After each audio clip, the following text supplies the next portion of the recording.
Hey everyone, welcome back to the Lads TMD podcast. Today we're going to break down all the games from week one.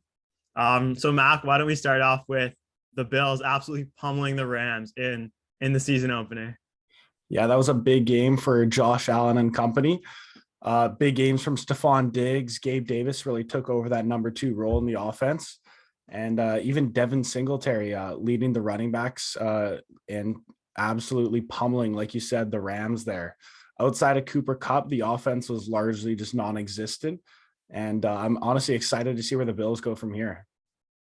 Yeah, that when Josh Allen just on the goal line with Bobby Wagner, just Superman reached over him. Yeah. That's not Bobby Wagner's no joke. That's an all-time great linebacker, and he just said, "Get off me." Stephon Diggs absolutely, absolutely destroying Jalen Ramsey. We got to talk about Jalen Ramsey. What the heck is going on with that guy? Yeah, I believe the final stats were 7 completions allowed on 8 attempts, over 100 yards and a touchdown with a 158.3 perfect passer rating against. So, I mean, obviously a rough start to the season for him, but I mean, the whole defense was just abysmal to say the least.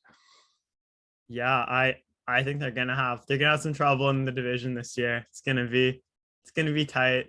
They're already a game behind the Seahawks, so All I don't right, know all what's right. gonna happen. Let's calm down. Let's calm down. I still got the win in the division, but obviously a slow start in week 1 there. Right with you there. All right, next we have the Eagles and the Lions. So this was a high scoring game. Mhm. 38-35 is the final for the Eagles. Yeah, I mean the Lions almost came back in Lions fashion there. This time they didn't really choke the lead, but they were making a push at the end of the game there. Big games from Amon-Ra St. Brown. DeAndre Swift was great on the ground with almost over 7 yards a carry. Jamal Williams got a touchdown. I mean, really, really good performance from the Lions, but I think the Eagles are too good of a team. After a bit of a rough start from Jalen Hurts, that connection with AJ Brown really took off, and they ultimately put up 38 points. Yeah, AJ Brown finished with 10 receptions, 155 yards, and most of that damage was done in the first half. They had no answer for Jalen Hurts running the ball. They had no answer for Miles Sanders running the ball. Yeah, I mean Detroit's offense looked good with 35 points, but that defense was definitely struggling. And I guess the same could be said about Philadelphia's defense. Detroit's Mhm. Detroit's offense, it's fine. There's definitely good players on the offense, but there's Yeah, gonna be bigger challenges ahead for them. So definitely. it'll be interesting to see how they recover. I mean, their corner duo is pretty good now with Bradbury, who had pretty nice pick six Mhm. along with Darius Slay. So I think they'll be okay. I think Yeah, it's just some growing pains. yeah. Higher expectations in the future for sure. All right, next we have the Colts going to Houston and tying against the Texans. I mean, absolute shit show of a game. I mean, entertaining to watch to say the least. But yeah, not a game you want to be part of. Reminded me of the Packers Bengals game last year, where the kickers just didn't know where the uprights were, to say the least. But I mean, at the end of the day, Matt Ryan had a decent performance, throwing for over 300 yards. Michael Pittman did his thing. On the other side of the ball, Damian Pierce looks to be the RB1 with good games from guys like Brandon Cooks. But I mean, all in all, that doesn't really bode well for either team starting off the season with a tie.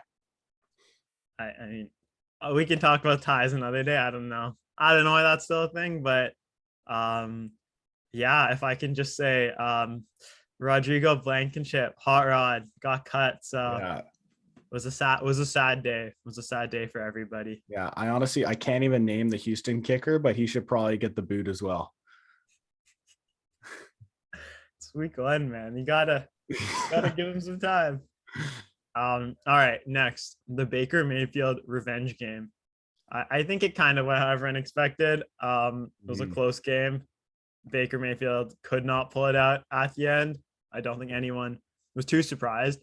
Both quarterbacks. I mean, it was Jacoby Brissett against Baker Mayfield. I don't think the expectations were that high, but Nick Mhm. Chubb had himself a game as usual. 141 yards, 6.4 yards carry. And yeah, the Browns got it done at the end there. Yeah, I mean, leaning heavily on the run game there. Jacoby Brissett was in game manager mode, and it was enough to get them the win. Uh, Good game from Donovan Peoples-Jones. That was nice to see him take a step, maybe see if he can improve on his last season. Amari Cooper was largely absent there, which is a bit disappointing. The same can be said about DJ Moore, but obviously Robbie Anderson had a big game, 100 yards, touchdown. Christian McCaffrey didn't really do too much on the ground, and I mean, Baker Mayfield's had a great ground game for his whole career. So if Christian McCaffrey isn't popping off, we can't really expect Baker Mayfield to take a game over. I'm gonna keep on my trend of shouting out kickers. Cade York, first NFL game, hits the game winner from 58 yards. That was big. That's That was insane. big. Yeah. I mean, he misses the kick. They're down a game in the division. So yeah, today I guess it was kickers day, for both the good and the bad. Yeah, highs and lows, big time. All right, next was the Niners and the Bears. Justin Fields against Trey Lance. I had pretty high expectations for this game. The weather definitely played a factor, but this one was a tough game to watch. Yeah. Very ugly. Yeah, not a pretty game for either side of the ball. The Bears had no momentum to start the game, but after a couple big plays, they were able to get the lead and didn't really look back from there. I was largely disappointed in the Niners offense, to be honest. I mean, you got guys like Trey Lance, Debo Samuel. I mean, Brandon Ayuk. Obviously, George Kittle wasn't playing, but I mean, there's enough pieces in that offense to put more than 10 points on the board against a Bears defense that no longer has guys like Khalil Mack. So more disappointed in San Fran than proud of the Bears, but we'll see if they can bounce back next week. Both offenses, man, looked. And I'll give them. I'll say, okay, fine. It's week 1, and the weather was terrible. Maybe that's your excuse. Yeah. But the offenses look bad.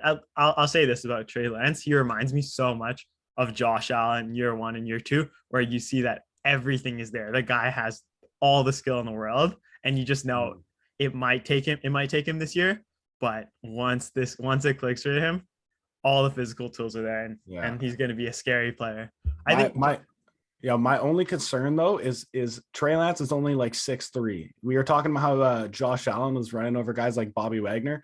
Trey Lance isn't a big enough guy to be doing that, and he was taking a lot of hits against the Bears. So, I mean, I'd like to see him slide a couple more times, but as far as talent goes, he's definitely up there in terms of running and passing. Do you want the measurables? Trey Lance is 6'4", 224 pounds. Let's compare that to Josh Allen, who is 6'5", 237. So yeah, you're right. It's not the exact same, but I think that if he changed his style a little bit, where he's not there like kind of body linebackers, but just trying to get down, I think that it'll be fun, especially with they had Debo playing a running back like the whole game, which I think was surprising after the whole issue from the offseason. But if he has good backs, the read option will work, and I think they'll have a good year. Yeah, hoping for a speedy recovery for Elijah Mitchell. Yeah, it's tough. All right, next, the Jaguars and the Commanders. Wow, where do we even begin here? Yeah, I mean, James Robinson took over the lead back role from Travis Etienne, so that really hurt my fantasy team there. I was a little disappointed. But outside of that, Christian Kirk had a good game. I mean, Trevor Lawrence looked all right until the end of the game there when he was trying to make Hail Mary passes and just coughing up an INT. Good games from Carson Wentz. I mean, he threw the ball a lot better than I think people expected. Guys like Curtis Samuel stepped up. And obviously, Antonio Gibson did what Antonio Gibson does, catches passes, fumbles the ball. But, I mean, at the end of the day, it was enough to get them a win. Yeah. Wentz definitely showed me more than I thought. Mm-hmm. I think we can both agree that his best days are probably behind him, but hey, maybe he can squeeze out another good year. And in that division, maybe he can squeeze out a playoff berth. I mean, maybe. I think expectations are low for both of those teams. You are not wrong there. Next, the Pats and the Dolphins 20-7 was the final score for the Dolphins. The Patriots offense looked terrible. And I think that what did you expect when you're handing the reins of the offense to Joe Judge and Matt Patricia, two just absolutely brutal failed head coaches who had an ego about themselves because they coached under Belichick. And I think it's quite clear to everyone now that they probably should not be running an offense together, but we'll see how long Belichick sticks with that. Yeah. I mean, there's not a lot of weapons on that Patriots offense either. I mean, when Devontae Parker's your number one option, him or Jacoby Myers, I mean, who's Mac Jones passing the ball to? I think he's gonna turn into a Justin Fields real quick here if you don't get him some help. And I don't know what's happening there. I think when Brady left, I was of the belief that it was more Belichick, that the Patriots would do better than Brady. I'll take the L on that one. Yeah. I mean, on the flip side, good game from Tua. Obviously, that connection with Tyreek was on full effect. The defense, I mean, you got to give some props to the defense there. Guys like Xavier Howard really stepping up. And even that connection with Waddle, I mean, he only had, I believe, like 5 targets, but got a touchdown and over 60 receiving yards out of it. So, I mean, I'm excited more to see where that team goes and seeing if they can really push for a playoff spot this year. Yeah, do you like the little waddle dance that he does? I mean, we're not Penguins around here, you know. Good, I like it. Funny guy. All right. Next was the Steelers and the Bengals. It seemed like both teams did not want to win this game. Joe Burrow, 4 interceptions, just absolutely terrible. But yet, at the end of the game, they had a chance with an extra point to win it, but their long snapper hurt his bicep. So I saw that. The 4th string tight end had to be the long snapper. My question is, and this is like really confused me, why couldn't the center just snap the ball? Like, why did it have to be the 4th string tight end? Like, and maybe there's a good explanation for this, but it's like maybe the center, maybe you're snapping it like 3 or 4 extra yards, but at least you are like a professional at like snapping a football. But yet they had this dude, he snaps the ball so slowly. Yeah, that was a tough one to watch. I mean, you're talking about a Super Bowl hangover. Like, at least win the Super Bowl if you're going to come out this bad in week 1, Joe Burrow. But I mean, Jamar Chase was nice. On the flip side, Minkah Fitzpatrick had himself a game. But I mean, really beautiful catch by Deontay Johnson as well. But I mean, a bit of a slugfest and a pretty ugly game all around. But I mean, at the end of the day, I called it the Steelers. Steelers pulled it out. You did call it. You did indeed make that call. Anyways, congratulations on that. Next, the Ravens went to New York and played the Jets, and they beat them 24-9. Lamar Jackson had himself quite the game. You know, it's a contract year. He's all fired up, threw 3 touchdowns. And yeah, I think that we are both decently excited to see the Ravens. I think we're also both not that excited to watch the Jets, especially with Zach Wilson out. Yeah, I mean, Joe Flacco is not the guy, to say the least. His years are well behind him.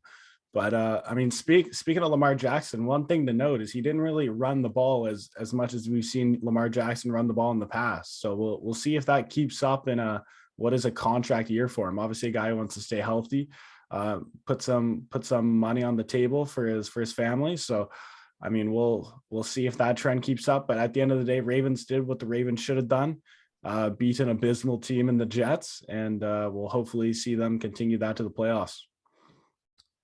Yes, sir. No Joe Flacco revenge game. Did not happen. Not even remotely close. This game should have been the Sunday nighter because everyone was looking forward to that Joe Flacco revenge game. But all right. Get out of here, bro. Right. Next, the Saints and the Falcons. The Falcons were winning big most of the game, but as we all know, it's the Falcons. So when they have a double-digit lead, they're probably going to lose. Probably going to lose. And sure enough, they lost. Yeah. Will Lutz hit a 51-yarder at the end of the game, and yeah, I think that's a good start for the Saints. With Michael Thomas played incredibly well, as did Jarvis Landry. I think that both of us kind of had tempered expectations for Michael Thomas, Yeah. just because we haven't seen the guy for a year and a half. But yeah, 57 yards, 2 touchdowns. Impressive stuff. Yeah, definitely a good game from him. Obviously, Jameis Winston did enough in this game. Obviously, didn't blow away anybody, but got his team the W. I mean, would expect to see a little more from the defense, to be honest. I mean, if Cordell Patterson's running the ball that much on you, it's a little disappointing. On the flip side, the Falcons, expectations are high now for Drake London with 5 catches, I believe 74 yards. Kyle Pitts was a bit non-existent, but I can expect him to bounce back. So, I mean, game kind of ended as expected there, but we'll see if the Saints can carry on some momentum. And I mean, the Falcons played better than expected, so maybe they can push for a fringe playoff spot. All right, I'm asking too much. I knew it. Come on, bro. Okay, We got to be realists. yeah. I wonder when Desmond Ridder gets in there. I think that'll be interesting. Yeah. Mariota was week 7-8, I'd say. Mariota was fine, but he was adequate. Yeah, I mean, he's Mariota. Yeah, you get what you get. Yeah. Get what you paid for. All right, next the Chiefs absolutely demolished the Cardinals. Yeah. Patty Mahomes. It's the reason there's a jersey right there. Yeah, this guy came out on fire. I think 5 touchdowns. You're gonna say it, over 300 yards. I mean, that Chiefs offense did not miss a beat after losing Tyreek Hill. I think that the combination of MVS and Juju combined with Hardman, I mean, really just popped off the screen. And I mean, that defense, I mean, the Cardinals offense is not bad. So holding them to what they did before some garbage time points. And I'm excited to see the Chiefs really make a good push this year. Yeah, I think it's really interesting to see like Mahomes and Jersey you have back there, Rodgers. Both of them, they lost their stud receiver, right? And I think but neither of them had a true replacement. But now they're asking Mahomes, instead of just looking at Hill, looking at Kelsey, they're asking him to actually play quarterback, which is a great thing because I don't think there's anyone better in the NFL at doing that than him. And I would not be surprised if we see a year like his first year as a starter where 50 plus touchdowns, 5,000 yards, MVP. Yeah. He's looking like the best quarterback in the league right now. So we'll see if he can carry that momentum. Yeah, it was nuts. And you're right. The defense looks insane. Karlaftis he carried over his good preseason. Yeah. Had a nice game. They did have some injuries, which kind of sucks, but I mean, McDuffie, the other first rounder, got hurt, but it is what it is. I think that by the time playoffs come, I mean, another test this Thursday, but I mean, if I had to make an early prediction, I'd probably lean towards the Chiefs versus Chargers. All right, next, the Giants and the Titans. The Giants scored a touchdown right at the end of the game, and they were down by 1. Instead of kicking the field goal, instead of kicking the extra point, they said, let's go for it. And Saquon hit him with a little juke and got in there and got them the win. I know for me, I thought Saquon was probably his best days are probably behind him, but damn, he really turned back the clock to his rookie year, and he popped off. What was it? Over 100 yards and a touchdown? 160 yards, I believe. Yeah. 164 yards. Yeah. 9.1 yards a carry and a touchdown. Yeah. It was impressive. Ballsy move by the first year head coach as well. I mean, really putting it all on the line there. I mean, I probably would have done the same, to be honest, but obviously it paid dividends for the team there. I mean, outside of that, I mean, you could say you're a little disappointed in the Titans. I mean, they did what the Titans do. They ran the ball, didn't really get too much in the form of passing. And then obviously the defense gave up points that matter most.